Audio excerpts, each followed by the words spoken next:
Andrew Gosden desapareceu no centro de Londres em 14 de setembro de 2007, quando tinha apenas 14 anos. Mas, mais de 10 anos depois, o mistério ainda permanece sem solução.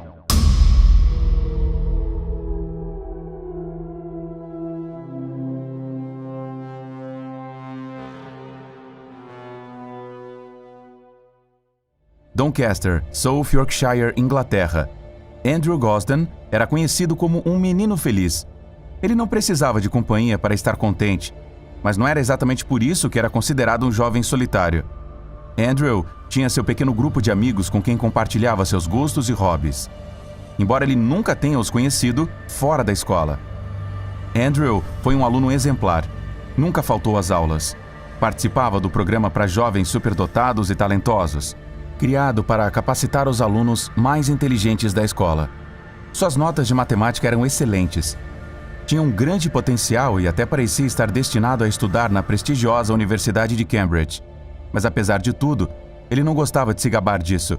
Nem mesmo contava a seus pais como estava indo na escola. Os Gosdens eram cristãos comprometidos, mas não haviam batizado seu filho, pois não queriam impor suas crenças a ele. Antes de desaparecer, Andrew não colocava os pés em uma igreja há 1 ano e meio. Seus pais o definiam como um menino caseiro. Não era um menino de rua. Ele raramente saía de casa e nunca sem dizer para onde estava indo. Roe, como era conhecido por sua família, era tímido e quieto, muito maduro para sua idade. Ele nunca ficava chateado ou irritado. Era um menino muito distraído, potencialmente vulnerável. No entanto, ele nunca mostrou sinais de depressão, nem havia qualquer indicação de que estava sendo intimidado. Andrew tinha 14 anos, embora na verdade aparentasse ter 12, já que era um pouco pequeno para sua idade. Ele usava óculos grossos de grau, era surdo de um ouvido e tinha uma má formação muito característica na orelha direita. Seu cabelo era castanho, mas ele planejava pintá-lo de preto antes de desaparecer. Em seu aniversário de 12 anos, ele ganhou um celular, mas quase nunca o usava. Nem mesmo quis um novo quando o perdeu meses depois. Andrew amava videogames e bandas de metal. A última vez que foi visto, estava vestindo uma camiseta do Slipknot, calças pretas e um relógio em seu pulso esquerdo. Além disso, carregava uma bolsa de lona preta com adesivos de grupos de rock. Em geral, Andrew parecia feliz. Ele tinha uma boa família, grandes amigos, estava indo muito bem na escola. Afinal, ele não tinha motivos para fugir de casa. Então, por que ele se foi? Diversos eventos ocorreram antes de seu desaparecimento. Durante as férias escolares do verão de 2007, seus pais sugeriram que ele viajasse para Londres sozinho, para ficar com sua avó, mas ele não concordou em ir. Ele também frequentou uma escola de verão para crianças superdotadas e talentosas, a Excellence Hub, na qual as universidades de Leeds, Sheffield e York colaboraram. Os pais de Andrew recordam que ele voltou da escola animado com as atividades que vinha realizando lá. Mas dias antes de desaparecer, algo mudou. Andrew rompeu sua rotina habitual. Era algo incomum para ele. Ele disse aos seus pais que voltaria da escola para casa a pé, ao invés de pegar o ônibus. Um caminho de 6,4 quilômetros, que levaria cerca de 1 hora e 20 minutos. Curiosamente, na noite anterior de seu desaparecimento, não houve nenhum incidente relevante. A família comeu junto, como sempre, e depois todos lavaram seus pratos. Andrew passou 1 hora resolvendo um quebra-cabeça com seu pai, e então assistiu a alguns programas de comédia na televisão com sua mãe. Tudo parecia normal. Andrew ficou em casa, mas algo estava a ponto de mudar para sempre. No dia seguinte, Andrew teve dificuldade para acordar. Ele parecia particularmente irritado. Era algo muito incomum para ele, já que se levantava sempre no horário certo. Ele saiu de casa às 8h05 da manhã, mas em vez de entrar no ônibus escolar, ele se dirigiu a um parque local, o Westfield Park. Lá ele esperou até que seus demais familiares fossem trabalhar. Andrew, então, começou seu caminho. O menino foi visto caminhando pelo parque com o reverendo Alan Murray, um amigo da família. Também foi capturado pelas câmeras de vigilância de um vizinho. Nessas imagens, você podia ver como Andrew havia voltado do parque para casa. Ele havia colocado seu uniforme na máquina de lavar e sua jaqueta na cadeira. Em seguida, vestiu uma camiseta do Slipknot e calças pretas. Pegou uma bolsa adornada com vários adesivos de bandas de rock e metal. E, finalmente, pegou sua carteira as chaves e seu console de videogame portátil. Mas o mais curioso não é o que Andrew havia pego, mas sim as coisas que ele não havia levado. O menino saiu sem passaporte, sem nenhum tipo de casaco de frio ou com um carregador eletrônico para o seu console de videogame. Isso sugere que a fuga de Andrew foi voluntária. E claro, ele não parecia querer ficar longe por muito tempo.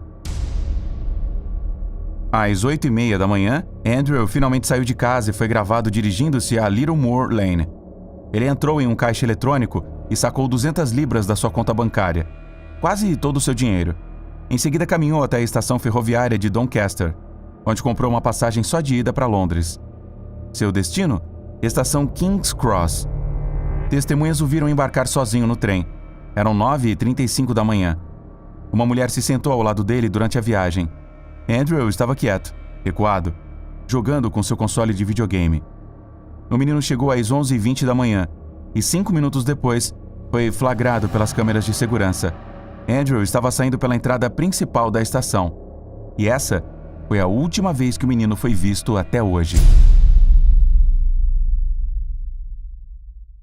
Após Andrew não ter ido às aulas naquele dia, seus professores tentaram entrar em contato com seus pais. Eles acreditavam que haviam ligado para os Gosdens, deixando uma mensagem informando-os da ausência de seu filho. Mas o número de telefone que eles tinham estava errado, e a notícia acabou chegando a outra residência. Isso significa que seu desaparecimento só foi registrado horas depois. Naquela noite, os Gosdens sentaram-se para jantar, pensando que Andrew estava no porão jogando videogame ou em seu quarto fazendo o dever de casa. Quando a família descobriu que ele não estava em casa, eles inicialmente pensaram que ele poderia estar com um amigo. Ele simplesmente havia perdido a noção do horário. Seus pais então ligaram para os seus amigos. Mas o que eles não esperavam era que Andrew não estava com seus colegas, nem mesmo havia assistido às aulas. Foi naquele momento que todos os alarmes dispararam. A preocupação e o nervosismo aumentaram subitamente. Às 19 horas, os pais chamaram a polícia. Charlotte, irmã de Andrew, declarou: "Ficamos em pânico total. Inicialmente pensamos que algo devia ter acontecido com ele no caminho para a escola. Quando descobrimos que ele nem mesmo tinha ido até ela, foi ainda mais preocupante." Kevin, seu pai, e Charlotte, sua irmã, fizeram buscas pelo caminho de Andrew até a escola e nas áreas próximas, com a esperança de encontrar evidências. Mas eles não encontraram nada. 3 horas depois de saber do desaparecimento de seu filho, um cartaz de uma pessoa desaparecida foi impresso para ser colocado em circulação. A família e os amigos de Andrew vasculharam a área até escurecer.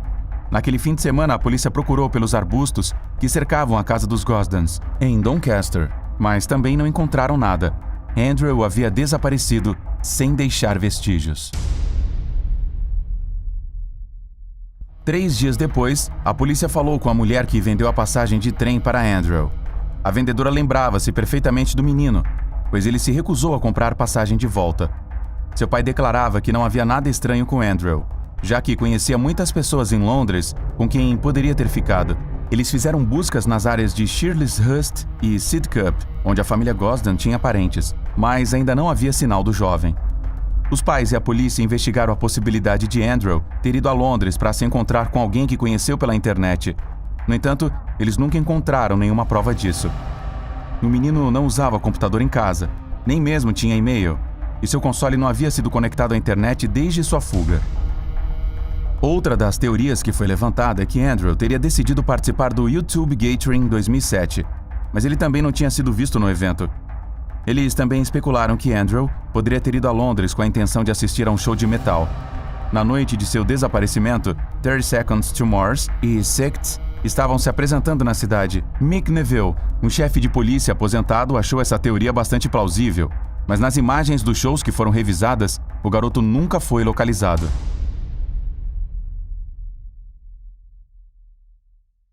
Embora o paradeiro de Andrew não tenha sido encontrado, houveram diversos possíveis avistamentos.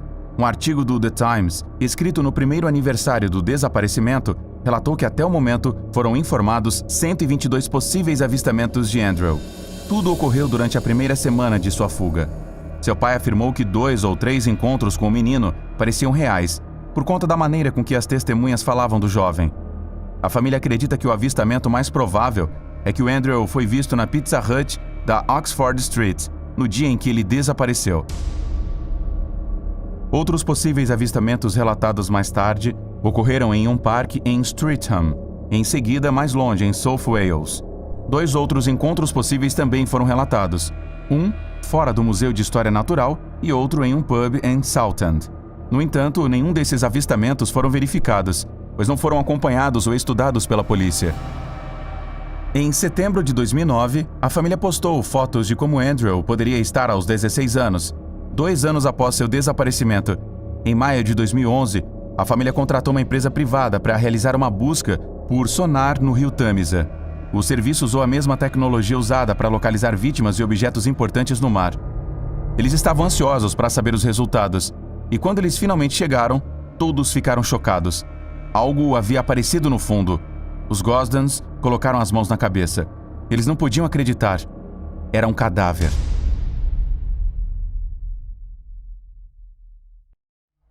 Não podia ser verdade. Não podia ser Andrew. E, de fato, não era. O corpo acabou por ser de outra pessoa. Os Gosdens respiraram aliviados, embora igualmente lamentassem pela família do falecido encontrado no rio. Os meses se passaram, os anos correram como balas, e o filho seguia desaparecido. Em 2017, para marcar o 10º aniversário de seu desaparecimento, a instituição de caridade Missing Peoples, em português, Pessoas Desaparecidas, fez de Andrew o rosto de sua campanha Find Every Child, como o Gosden sendo exposto em outdoors e anúncios em todo o Reino Unido. Mick Neville, o ex-policial que investigava o caso desde o início, encontrou motivos suficientes para investigar a ligação entre o desaparecimento de Andrew e o de Alex Slowley. Esse foi outro aluno talentoso de matemática de 16 anos que também havia desaparecido de Londres 10 meses depois de Andrew. Por outro lado, seu pai continuou procurando explicações para o desaparecimento. Ele suspeitava que Andrew pudesse ter ido a Londres para fazer algo pela qual achava fácil pedir perdão do que conseguir permissão para fazer. Ele também se perguntou se havia fingido sua morte para começar uma nova vida, ou se havia algo que o estava incomodando e que ele sentia que não podia contar a eles. Sua família então considerou a possibilidade de que Andrew pudesse estar com dúvidas sobre sua orientação sexual. Foi aí então que seu pai apelou à comunidade gay para ajudá-lo a encontrar seu filho, já que meninos e meninas homossexuais têm maior probabilidade de fugir por medo da homofobia. Seu pai confessou com respeito: "Somos uma família muito aberta. Nós nos perguntamos se Andrew era gay ou se ele estava lutando contra sua identidade sexual. Talvez fosse muito desconfortável trazer isso à tona. Se ele fosse gay, não teríamos problema com isso. Nós o amamos incondicionalmente, tanto sua mãe e eu, assim como sua irmã." Em junho de 2018, a família Gosden revelou que alguém os havia informado sobre uma conversa telefônica com um indivíduo chamado Andy Rowe. O nome combinava com o apelido de seu filho. Poderia ser ele? Na ligação, Andy alegou que seu namorado o havia deixado e que precisava de 200 libras para pagar o aluguel. Quando se ofereceram para mandar dinheiro, Andy alegou que não tinha conta em banco, pois havia saído de casa aos 14 anos. Esse vínculo foi investigado pela polícia, mas o indivíduo nunca conseguiu ser identificado. Essa ligação foi provavelmente o mais perto que a família chegou de encontrar seu filho Andrew. Andrew Gosden desapareceu em Londres, em 14 de setembro de 2007, quando tinha 14 anos. Naquele dia, ele saiu de casa, sacou 200 libras da sua conta bancária e comprou uma passagem de trem só de ida para Londres. Ele foi visto pela última vez pelas câmeras de segurança na estação King's Cross. O motivo de Andrew viajar para Londres naquele dia e seu destino subsequente nunca foram descobertos. Mais de 10 anos depois, o mistério permanece sem solução.